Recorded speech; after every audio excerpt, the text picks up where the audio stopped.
back to the news at 10. Now, we've been looking at the anti-corruption fight in the last couple of days, and joining me live now from Ghana is the West Africa head, Ford Foundation, Mr. Innocent Chukwuma. Thanks a lot for joining us, Mr. Chukwuma. Now, we've seen a lot of activity in recent days, and it appears the Commission seems to have paced up. Any reason you think for this?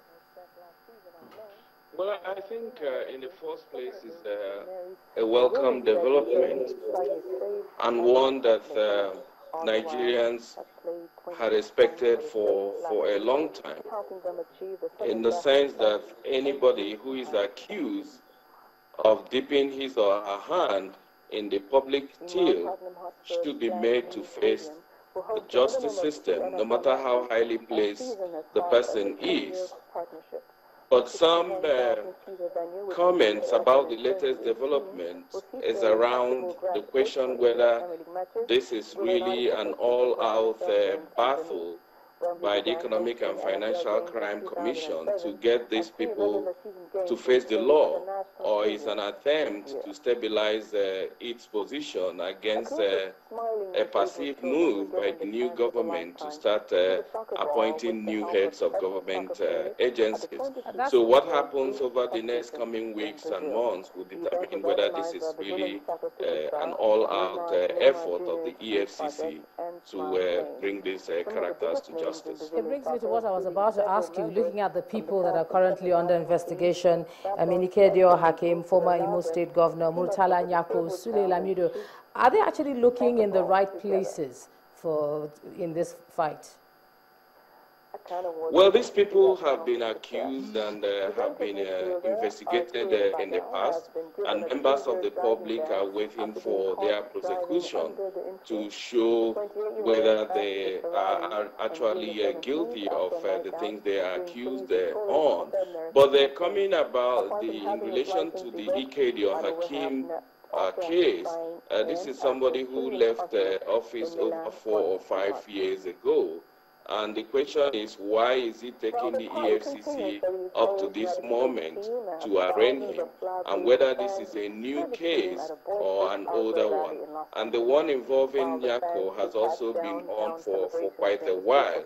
So the interesting question here is, are we witnessing new cases or just resurrection of the old one, in which case these people will be arraigned and 2 to 3 days later they will be granted bail and will be back to business as usual, which begs the question around the real infrastructure that these agencies need to do this work. There has been talk about setting up a fast-track court that would prevent all these frivolous applications by people who are arraigned for corruption charges. If I can just come in there, speaking about what to do about infrastructure, etc., the President did talk about getting help from some other countries like the US, France, and the UK to get back stolen funds. How easy do you think this is going to be? And how will it play out? Well, I'm aware there have been offers for help. I'm aware there are some support coming in, and what one expects is for government to tap into these offers that are being made to enable it to strengthen these agencies in the area of investigation capacity, in the area of setting up fast-track courts to focus on corruption cases, in the area of training the criminal justice officials that will play a prominent role in ensuring that the anti-corruption fight is given a new lease of life. So everything is dependent on this government coming up quickly to tap into this offer of help, which are there. Well, thank you very much, West Africa Head, Ford Foundation, Mr. Innocent Chukwuma, for your thoughts with us here tonight. Well, communities in Ohajegbama, oil-producing local government area of Imo State, are feeling the effect of the explosion that rocked the Ajib facility in Obocha community, a border community between Rivers and Imo. They say a spill caused by the explosion has made its way into their waterways, which is threatening their source of livelihood. Our community report tonight looks into the plight of these communities. Now you're talking.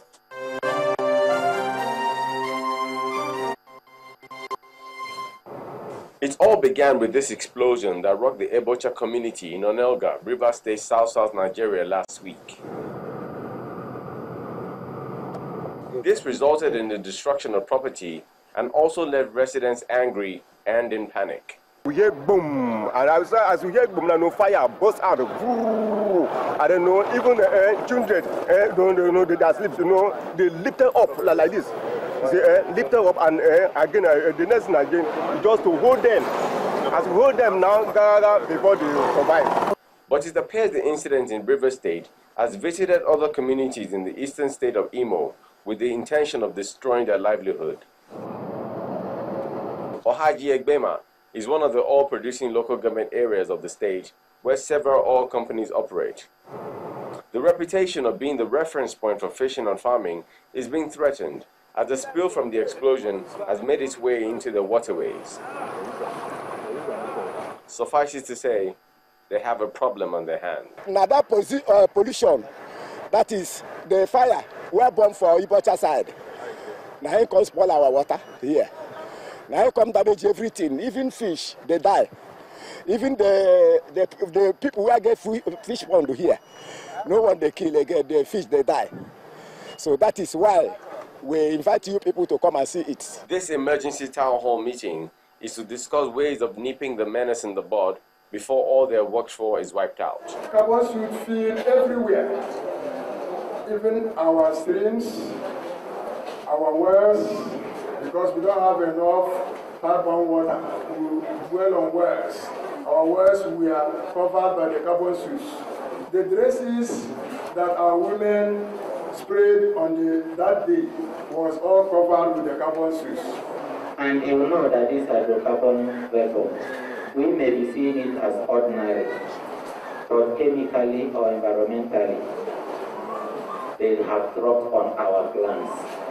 And with time, you will see that all the chlorophyll of the plants and fans and whatever we have will start with the rest. The convener of this meeting is the Deputy Governor of Imo State, and his word to the people is to remain calm as an action plan is on the way. In the next few days, I will work, again I repeat, that I will work with the community leaders to make sure we bring the Ajib oil company on the ground. Let them come and see by themselves that what has happened in the other side of Ebema is also affecting the 16 communities in Ebema in Imo State. That the livelihood of our people is affected, that they need help, and that help we must get it. As the people wait for this to happen, they have these questions. What happens to their families, farms, and fish? And why have the authorities allowed these oil companies become so bold to the extent of causing so much havoc without remorse? But more important than answers to the questions are solutions which they require at an even faster pace before all is lost.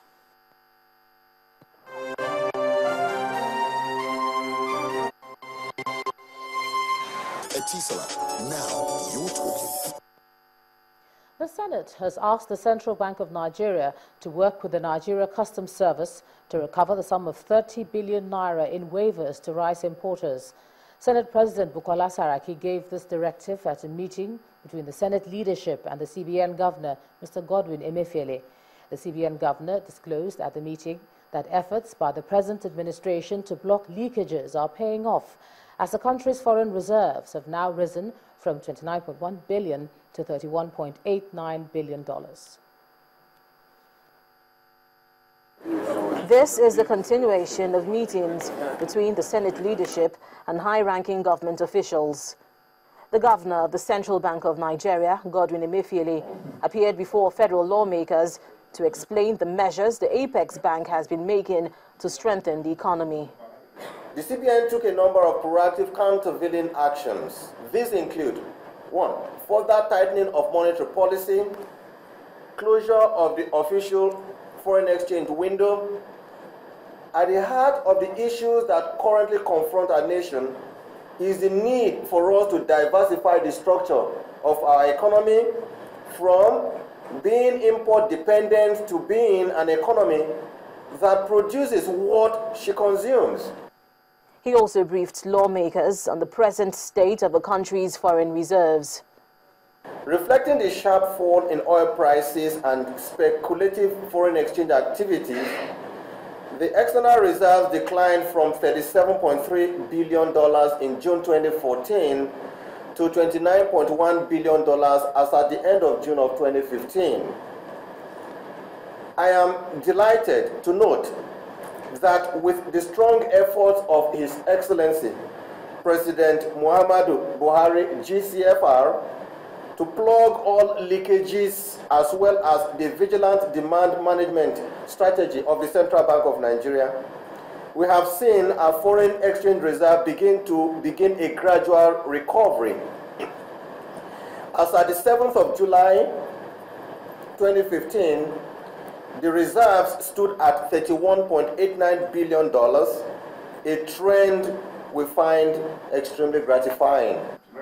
After the brief discussions before the media, the Senate leadership, the CBN governor and his team went into a private meeting that lasted for more than 1 hour.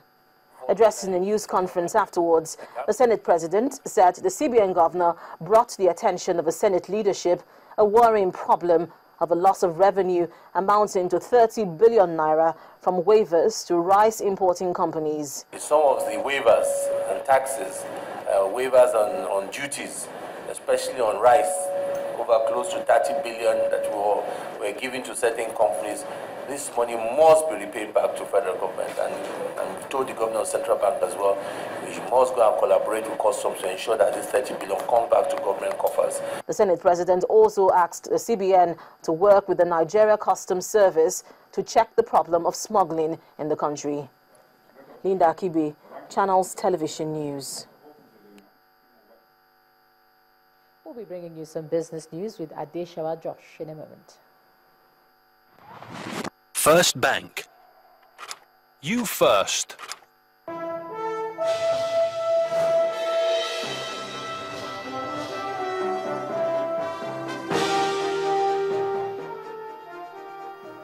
Good evening. Welcome to Business News. I am Adeshawa Josh. One of Africa's largest securities investment firm, Renaissance Capital, has released an economic outlook report for sub-Saharan Africa, forecasting a lower growth of 5.2% for Kenya and 3.4% for Nigeria. The report cited lower commodity prices, soft global demand and domestic constraints as factors dragging oil exporting and importing economies of sub-Saharan Africa down. East Africa's largest economy, previously forecast to grow 6%, is now expected to slow down due partially to tighter monetary policy, weaker shilling, insecurity affecting tourism and underperforming export sector. And for Nigeria, the Renaissance Capital report says fuel shortages, subsidies and mounting government recurrent expenditures a downside risk, and RENCAP sees Nigeria's inflation at about 13% at the end of 2015 from 9% in the month of May.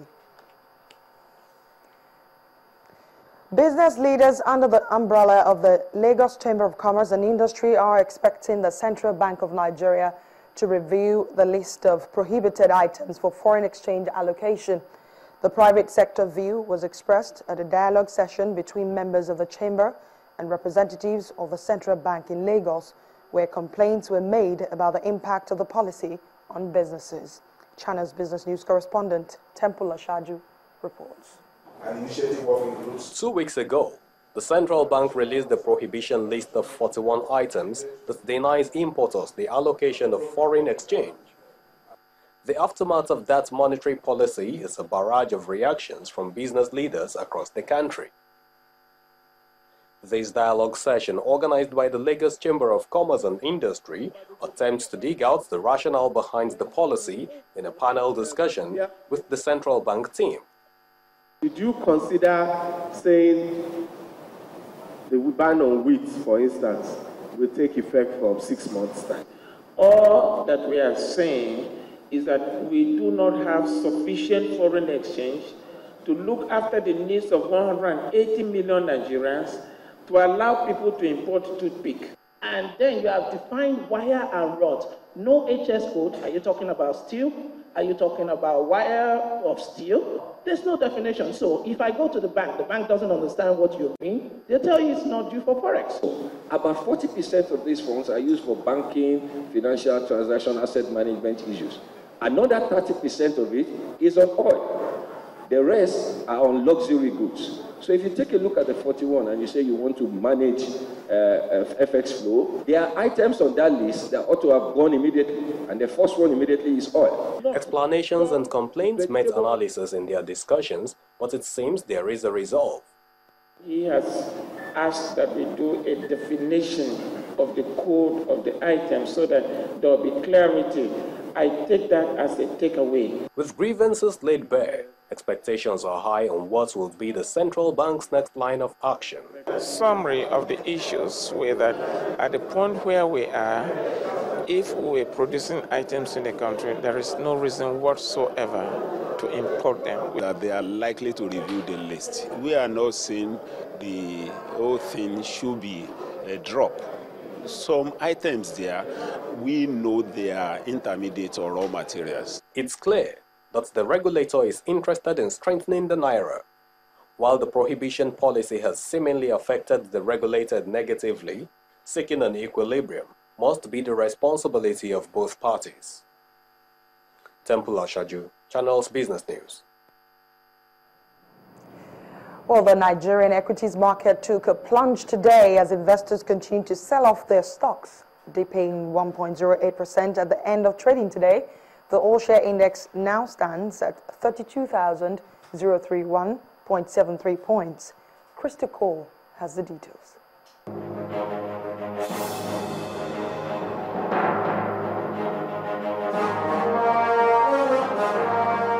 Hello and welcome to the Stock Markets Report. Bearish momentum was sustained today at the Nigerian bourse as the all-share index dipped another 1.08% to bring the all-share index to 32,031.73 points. On the decline is stable, Dangote Cement leads with a 4 naira share price drop. Oil major Forte Oil had 3 naira 2 kobo shaved off its share price, and 7up lost 2 naira and 40 kobo. Ashaka Cement leads the gainers table. Its share price went up a naira and 5 kobo. UAC Properties gained 20 kobo, while Custodian Insurance price climbed 19 kobo. The banks are still very much the volume shockers. Zenith Bank leads with sales of 48 million units. Access Bank sold 22 million, while FCMB sold 17 million shares. By the time trading closed, 193 million shares had been exchanged for 2.1 billion naira in 3,328 deals. And that's the Stock Markets Report. I am Christy Cole.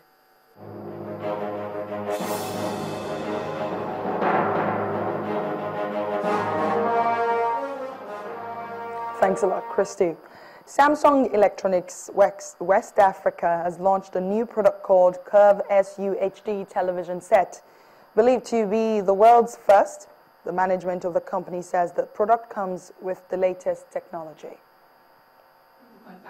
For the first time in Nigeria and any African market, Samsung Electronics West Africa is introducing the latest of their cutting-edge technology product. It's the world's first SUHD Curve TV. All our 2015 televisions will be based on Tizen software.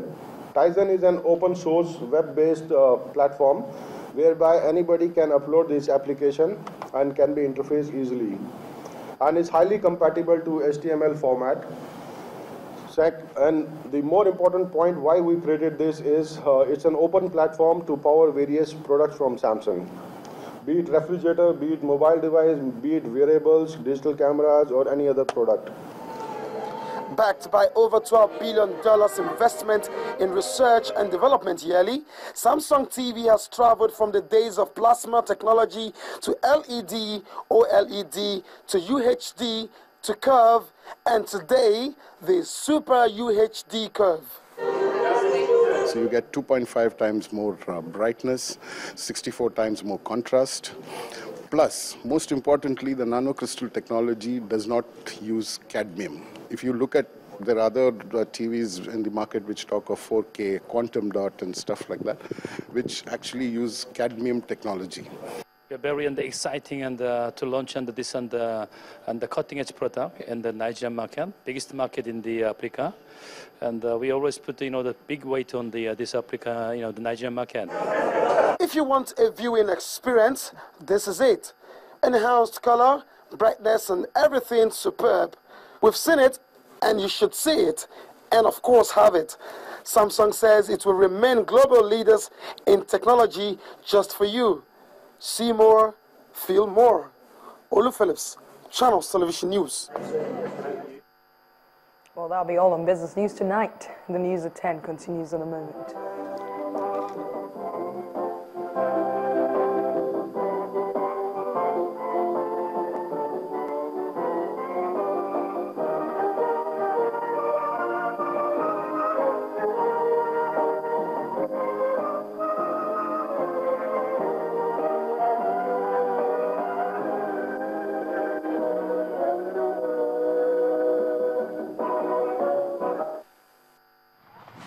First Bank. You first. Next on the news at 10, Nigeria Football Federation confirms talks with former Super Eagles captain Sunday Olise over national team coaching job. And that's on sports.